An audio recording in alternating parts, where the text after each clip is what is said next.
Alright, so this is going to be another movie review. This one's called The Good Old Days. Those Good Old Days. Excuse me. 1949. This is going to be another 10-minute short. It's got Dave O'Brien. This is the star, director, and writer.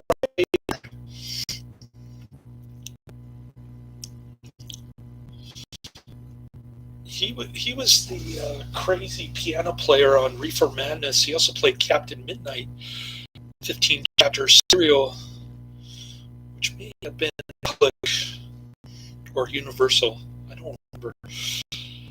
And I don't think I've ever seen Captain Midnight. He also did another short that I reviewed, and I don't remember which one. This one's got similar kind of slapstick humor to like Three Stooges kind of stuff. Dave O'Brien bumping his head in a tree, having the iron piece from his ancient gas stove, or his wood stove, excuse me. My mother used to have one of those when she lived in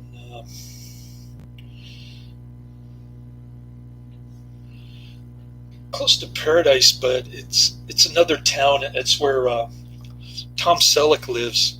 He owns a farm there. I forget the name of it, but yeah, she used to have one of those wooden stoves. Anyways, the iron piece keeps falling in his foot like 3 times. I'm giving it 2 out of 5 stars. I thought it was pretty bad, but I like the ending with the silent movie bloodless amputation kind of thing. That kind of surprised me. A little bit risque for 1949.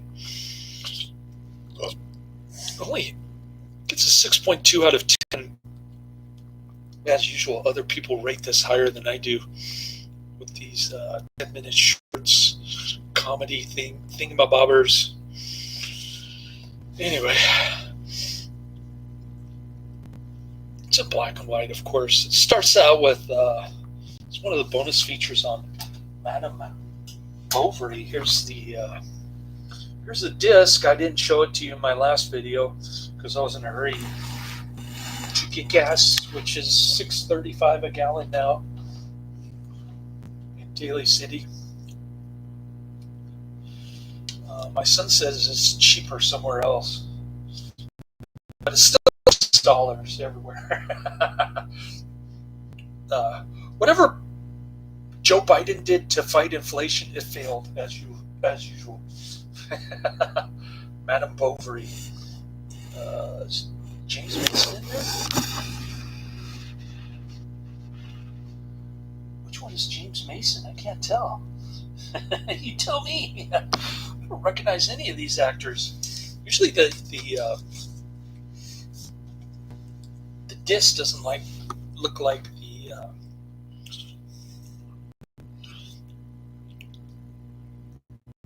actors themselves. Think of Jane Russell on the Macau disc. Remember that one? I didn't recognize her. I said, "Who's this?" Anyways, it starts out with the comparison and contrast with 1949 technology compared to, I don't know, turn of the century technology.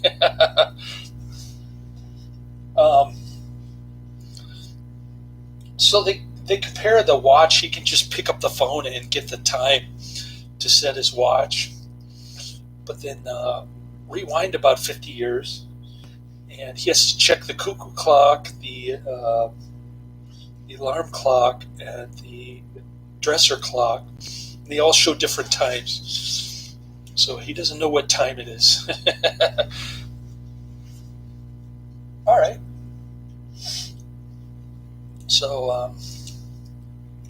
So the next little vignette, Dave O'Brien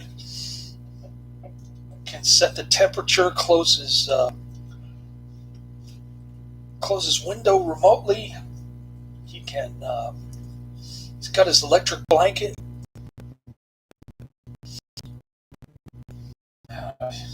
He's set. But then rewind 50 years, and he has to deal with that cast iron stove thing, and his toes are curling up from the cold. Not the cast iron stove, the wooden stove. Excuse me. Fired up these.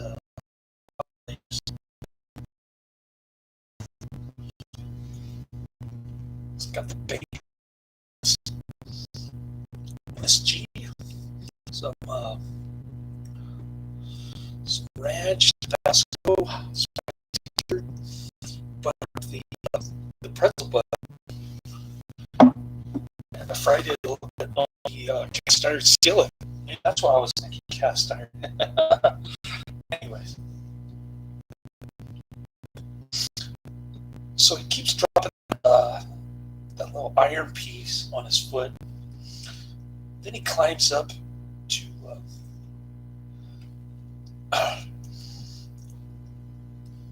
to fix the pipe. There's smoke coming out of it, and everywhere where he patches the smoke hole, every time when he patches a smoke hole, another smoke hole appears at a different location. That kind of gag. And then the last and best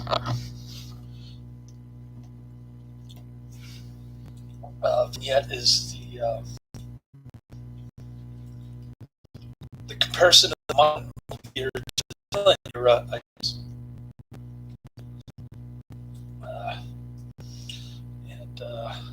So they just show a quick 1 minute shot of a modern movie theater, the exterior. Then they go inside the projector room for a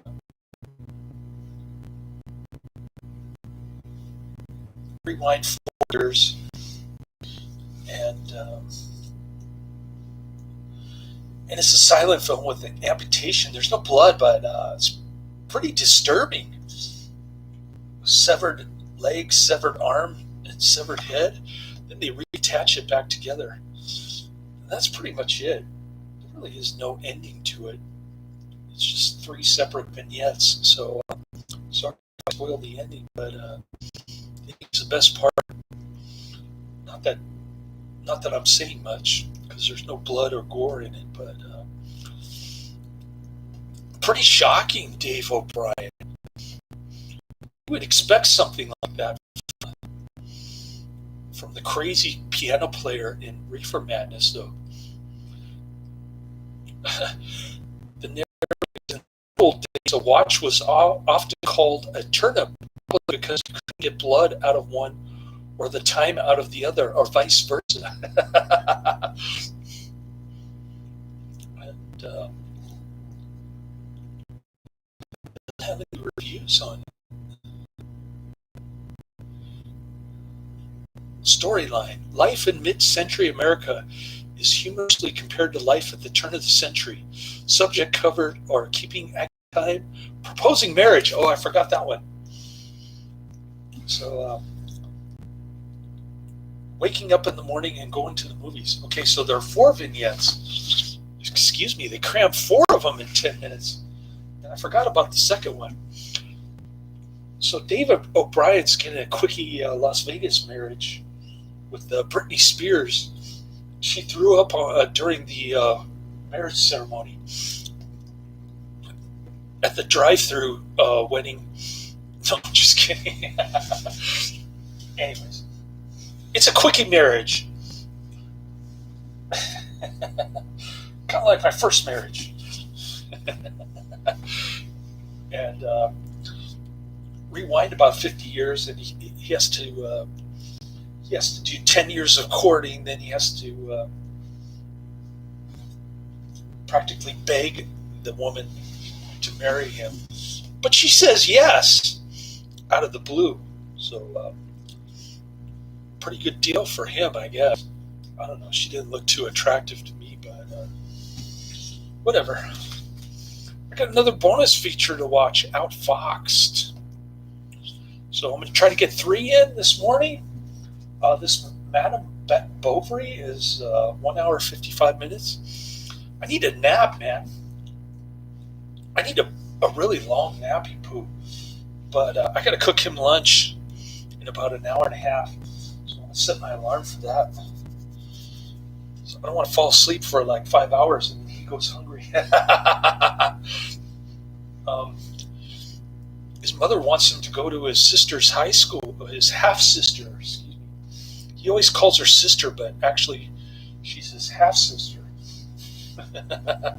She's graduating from high school. I don't know what she's going to do. Stay at home and moot off her mom like her mom's cousin does her parents? Only time will tell. She said she wanted to move to New York, the communist hell. But, the sister city to San Francisco in that regard. But I'm in the nice part. All the homeless keep accumulating at a pace. On Hyde Street. Anyways, the bad part of Hyde Street, the Market Street part, which smells like pee all the time. Anyway, so I got some pretty decent hours. I worked more than 51 hours. Yesterday I worked almost 17 hours. That was crazy. I got there at 5. I got there at 5 a.m. and I left there at like, I don't know, 11:15. 11:30 I left, and I had to tack on my second meal break. So that added up to almost 17 hours. So I worked almost 30 hours in 2 days. More than 51 hours, I think, in 4 days. So my production was way up. It's going to take a few weeks to see those hundreds and hundreds and hundreds and hundreds and hundreds and hundreds and hundreds and hundreds of dollars in my bank account from making bank for working double overtime. Not to mention the overtime hours, which I always get, but even more double overtime this week. So things are looking good. I haven't got my 2 checks, the wage claim check or the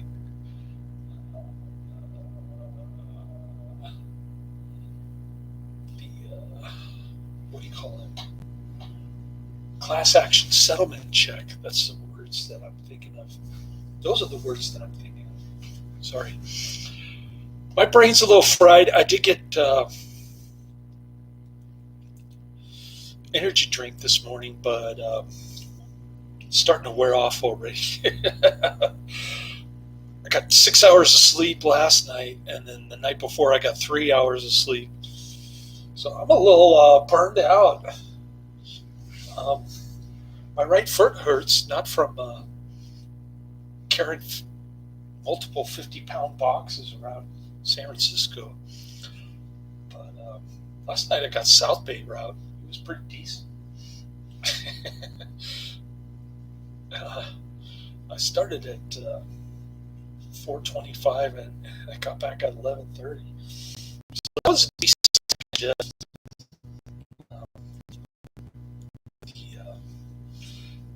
The Black Night Dispatcher on Saturday, she's got like four nose rings or something. When she's talking to me, she moves her mask down, and her 4 nose rings are bouncing up and down.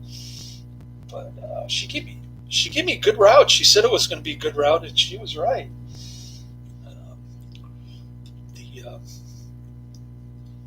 The Vietnamese driver, the young 25-year-old or whatever, she said hello to me, but she didn't want to strike up a conversation, probably because she can't speak English. But I told the other driver, I wish I could date her, but she's probably 1/2 my age or something, which is a good thing. No, I don't know. There might be some cultural issues that, like I was having with my second marriage. Anyway,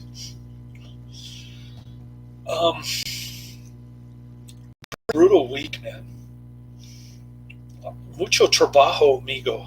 I'm speaking Spanish now, like I'm talking to my Hispanic coworker. All right, cool, fun stuff. I enjoy my work. I don't have to work at a desk and sit and get fat all day. I'm hustling around San Francisco with sore legs, and my back is holding up without any card. So good things happen, and hopefully it will result in a more than $2,000 paycheck coming up next Friday. I can pay all my bills and maybe invest a little bit in Robinhood. My checking account's down to $750, which is not bad, but it's not good either. Hope it doesn't go down to like $10 like it did about a week and a half ago. Anyways, I'll let you go. I know I've been blabbing about this, that, and the other, but I did show you the disc. And I'm going to watch another bonus feature, get my 3rd review in, and then I'm going to try for a 4th by watching Madame Bovary. Maybe I'll just sit through it and then take my nap, and then wake up at like